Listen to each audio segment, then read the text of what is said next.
like to dive deep into this topic and just your thoughts. I would read you each of their incredible splendid passages, but we would be here see how just a plot to it. We have to see the grassroots organizing to get decision makers and policy makers maybe the lead up behind the administration and encourage to cover through the just tier 1 media in publication. So can you please give it up and welcome for best minds and policymakers in climate, Saad Emeriter, a climate activist and the founder of Justice Environment, Zainab Mirza, contractor to the loans program at the Environmental and Equity Advisor at the Department of U.S. Energy.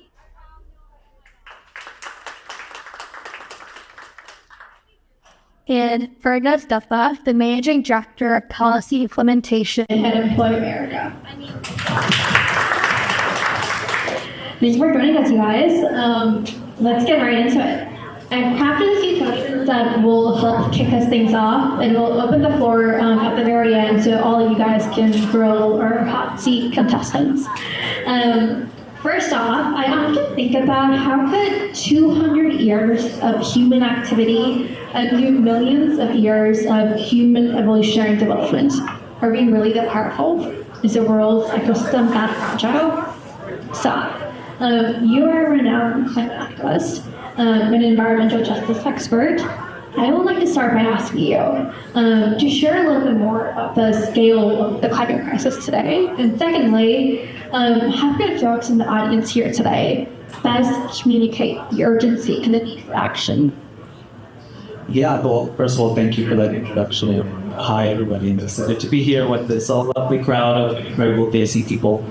The climate crisis is, to your point, can it really impact the world? Can humans really make that impact? The answer is yes. We see it every day in our own communities on small scale, the ways that we can transform the area around us. If everyone is doing that everywhere all across the world, of course it's going to have larger impacts. When we look at the climate crisis, and I'll focus specifically on some of the impacts that has on the Desi community. I previously was living in Darjeeling up in the Himalayas in India, doing research on the impacts of climate change and seeing how these 30 remote villages that I was living in were experiencing the reality of the climate crisis. And essentially what the climate crisis is doing and is doing there is it is destabilizing the weather patterns there. So if anyone is from India or has spent any extended time in India, I'm sure you have experienced the monsoon season, the rainy season. And so in this region, the Himalayas, essentially what's happening is the monsoon season, the wet season is becoming wetter and the dry season is becoming drier. Now, what that means for these remote communities is agriculture is all the more difficult because the rain, I remember walking through the hills and you're just like, I felt like I was just constantly walking through a waterfall, just like endless, tumultuous rain for days and days and days, followed by just massive droughts. And it's so difficult to grow crops in that environment.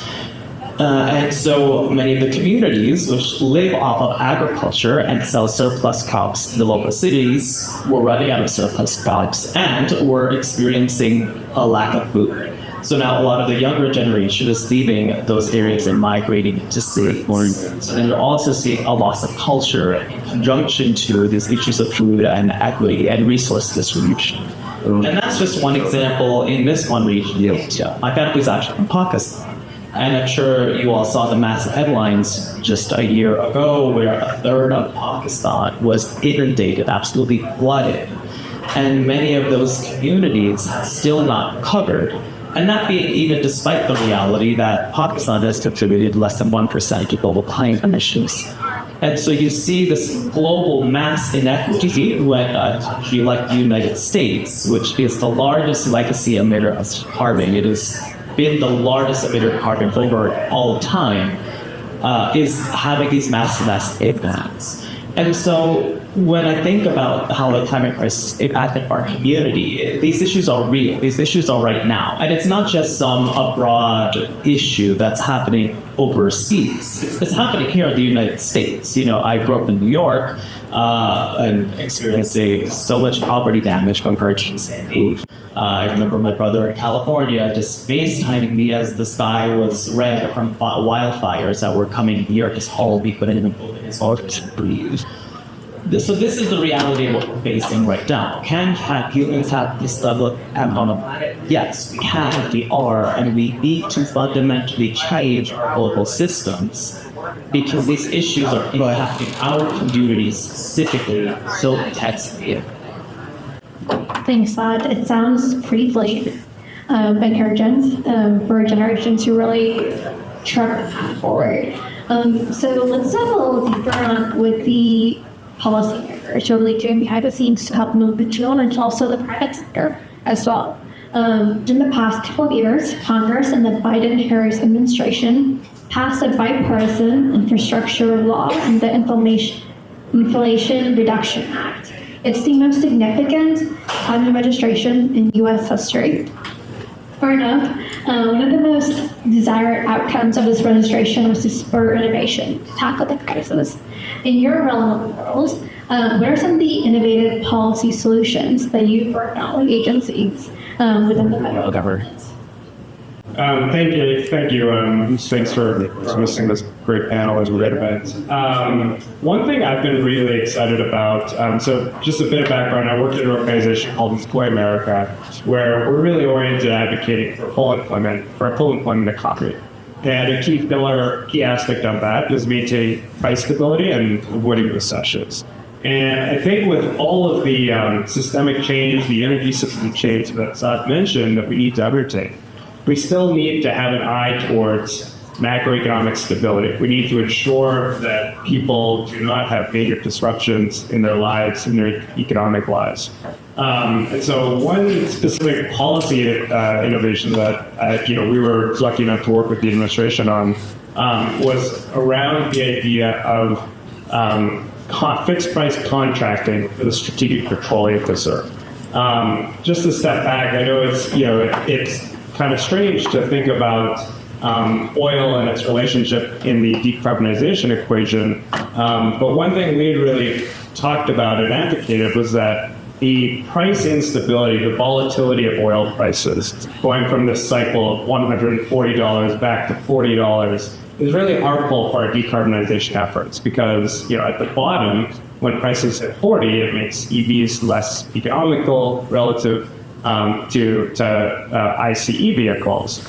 And so we basically tried to put forward an idea for the Strategic Petroleum Reserve to use its acquisition authority, to use fixed price contracts, so that it could keep prices stable within a certain band. Understanding that, as we transition, we're still going to need some oil production to kind of transition out of it. And having price stability within that is really important. And so the Department of Energy changes regulations, and now they're successfully in the market. And as right now the oil market softens quite a bit, they're using that acquisition authority to keep it from going down, which is really a powerful tool. And I think more, excitingly, they're taking that approach into other countries. So I would point you all towards the hydrogen demand program that they've established at the Department of Energy, which is essentially a way to use demand tools to create the incentives necessary for private industry to invest, to make the capital investment necessary to increase hydrogen production. And so we're really excited to see a lot of those policy innovations and hope to see more. There's a lot of spaces where it's there. Thanks, Cyrano. Speaking of the Department of Energy, we have someone here who, where the law also supersedes your Department of Authority, with hundreds of billions of dollars in loans to companies with emerging energy technologies. Specifically, since President Biden took office, over 700 plus announcements in the new private sector. There has been huge energy investments. Tell us a little bit more about these loans. Why is this significant? And secondly, what criteria do you use to determine who receives them and looks like you should like? Well, thank you all for being here. My name is Zana again, and I'm with the Department of Energy as a contractor. And so this is really a historic moment in our climate futures. For the first time, billions of dollars are being poured into agencies across the federal government, but specifically at the Department of Energy. We have now established new different offices to really help companies from just their early onset of research all the way to full-scale deployment. Typically, the DOE has been an R&D facility, and now we have a whole new deployment arm, and that's where the Loan Programs Office lives. The Loan Programs Office has over $200 billion of loan authority, which is more than I think we'll need to do it. And so I'm going to cheat a little bit off my notes to make sure I get these 3 points to you all, but under our MAP mandate, we have 3 really clear priorities. The first one is to be able to provide abridged bankability. And what that is really the bread and butter of our office. We were created in 2005 under the Energy Policy Act. And so we were there to be able to invest in cutting edge technologies that would not find financing in the private sector. The second of our priorities is to enable the expansion of domestic manufacturing. We have an entire program, or at least one entire program, dedicated to this, the Advanced Transportation Vehicle Manufacturing Program. And really here, our goal is to onshore and reshore the critical clean energy supply chain. And then the third priority is to make clean energy transformation affordable and achievable. We do this across all of our programs, but it's really prevalent in the 3 programs that I'll explain here. The first one, I'll also mention that all 3 of these following programs do not require that traditional innovation requirement that the LPO is known for. And so we're starting to just invest into these technologies that aren't so innovative, but really, really exciting. So the state energy financing institutions, we now have the authority to partner with states that are putting up meaningful funds to support non-innovative projects in their state. We signed an MOU with NYSERDA, and I think you'll see more of this to be out. The second one is the Energy Infrastructure Reinvestment Program. That's where we're able to retool, repurpose, and repower legacy infrastructure. This is really targeted for utilities, and so we're really excited about the work that's going to come out here. And then the third program has been with us since 2005, but received congressional appropriations in 2017, and that is the Tribal Energy Financing Program. This program allows us to work directly with tribes to deploy energy projects on tribal lands. And so you also mentioned timeline. It really varies. We're not at the private sector speed per se, but we are working quickly with all of our requirements as a federal agency to move projects along as quickly as possible.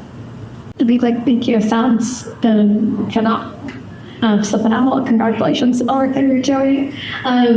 You're definitely moving the needle here. I want to switch gears a little bit. Let's talk a little bit more about the private sector. And this is a little personal to me, but as an investor, and I feel like there's a lot of decision makers here in the audience today and capital allocators. And so as an investor myself, I often think about how do we get the private sector in more of the realm of self-interest and that there's an ROI worth investing rather than just do-gooderism or just a bucket of an ESG initiative.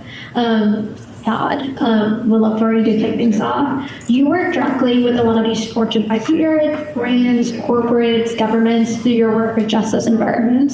You've also raised billions of dollars for national parks and more. What do you think? Help unveil the curtain behind what's the decision process usually like with a lot of these corporates? I think that you're right in that at first a lot of the conversations start through some smaller buckets on like comms and outreach, right? A lot of the times companies are like, oh, young people, they really care about the environment. Let's tell them we care about it too. And then young people are like, okay, you can't just say like go green on Earth Day and you've just done this like big greenwashing initiative that has changed fundamentally nothing, right? It's just that's kind of the first step for a lot of companies that we end up seeing, unfortunately. But I think now a lot of companies are understanding that there is monetary gain for themselves and social capital that they can accrue as well by doing some of these projects. And so what ends up happening is now, a lot of companies are realizing, oh, actually, this energy transition stuff, these United Nations Sustainable Development Goal things, this U.S. Government Inflation Reduction Act is here. The transition, we're in it, right? And so a lot of companies are having to catch up to where that action is, and I think where culture is having to change their business practices to help to better address that reality, right? The fact of the matter is, when it comes to the climate crisis, it's happening, right? We're seeing it happen. And a company has the ability to either invest in it now, be seen as an innovator, be a leader, own new IP, be able to upfront and lead and manufacture efforts. There's a real business incentive there to lead. There's also the reality that a lot of these companies don't care. A lot of them aren't taking proactive initiatives. A lot of them are continuing to brainwash. And many of those places are experiencing and will continue to experience the reality of the climate crisis. I look at industries like insurance or housing that are so far behind where we actually are in terms of climate, and how all of those properties that people are buying pollution fronts that we know are going to be underwater or drastically impacted by storms in the next few years, and yet they're still selling and accruing value. But we know that those states will crash, that there's going to be issues already coming. And so there is so much that is already changing, but it's up to companies to either change their direction. And some are doing better than others, but with some incentives, like they're seeking the federal government, including on manufacturing, on technology, on cars and electrifying our grid and improving that infrastructure, has put in a big jolt into the industry. And I think while it feels a little bit slow, there are changes being made that are getting us a little bit into the right direction, but also it's just simply not happening fast stage. Thank you. I concur. I think there's a lot more that we can do, and there's no more brainwashing. I'll say that. There's some examples of innovations that That's fun to all here. Or thank you. So there's a few examples that are fun. It's just deadly. But the first one I detail is Launchpad Technologies. We announced an additional commitment to Launchpad Technologies for a $189 million loan. Launchpad is going to be installing methane leak monitors at oil and gas facilities across the mid and southwest United States. Why this is really exciting to me and quite innovative is because methane leaks going undetected, it's just spewing unnecessary methane into our environment. If these monitors are able to detect these leaks earlier, then we can reduce the overall methane pollution, and the communities that are directly located in these communities will be able to have better air quality. The second one I would exemplify here is Project Hestia. We offered a $3 billion partial loan guarantee to Sunnova. Sunnova installs solar panels traditionally, but through this loan, they will continue to do that work, be able to install battery storage facilities as well, and then aggregate all of this together to deploy virtual power plants for VPPs. This is once again super exciting to me because they are taking really concentrated effort in deploying this technology in White House disadvantaged communities, or White House identified disadvantaged communities, and we'll be taking a really hard look at how they work in Puerto Rico. And then the third example I'll give here, and my final example, is not innovative in technology, but it's innovative in policy, which is the Viejas microgrid deal. This is under our Tribal Energy Financing Program. It is our first deal announced under the Tribal Energy Financing Program, and we have authorized $72 million loan guarantee to deploy a microgrid on the Viejas Band of Kumeyaay Indians here out in California. The developer of the project is a 100% native-owned organization, Into Energy LLC, and there's 2 other tribes with equity stakes in this project. So what's really exciting here is there's tribes investing in tribal clean energy on tribal lands. And so we're mostly on this program, and I'm really excited to have this program. That's incredible. I'm excited you have to come back and share more about what's in the pipeline as well. Arnav, what are some examples of, or first off, are there any successful examples of government and private sector partnerships? If so, can you share something? Yeah, I mean, with a lot of the IRA, IIJA investments, it's still too early to say too much. But I think I would highlight just two, what I would call examples of like positive coordination with public sector and private sector. I think there's an acknowledgement inherent, implicit in the IRA and all these bills that if we're going to decarbonize, we need this huge scale of private sector investment. Like this can't be done by governments alone. There just isn't enough capital for the federal government to do that. And so how they've structured certain things to really crowd in more funding. So I think a phrase that you hear, Jigger at LPO use a lot and other people in the administration is this idea of government enabled, but privately managed and privately executed, essentially. So two examples that I think are worthwhile to mention. One, I mentioned the hydrogen demand program earlier. One thing that's very exciting about that is they're really essentially trying to build a liquid market for clean hydrogen.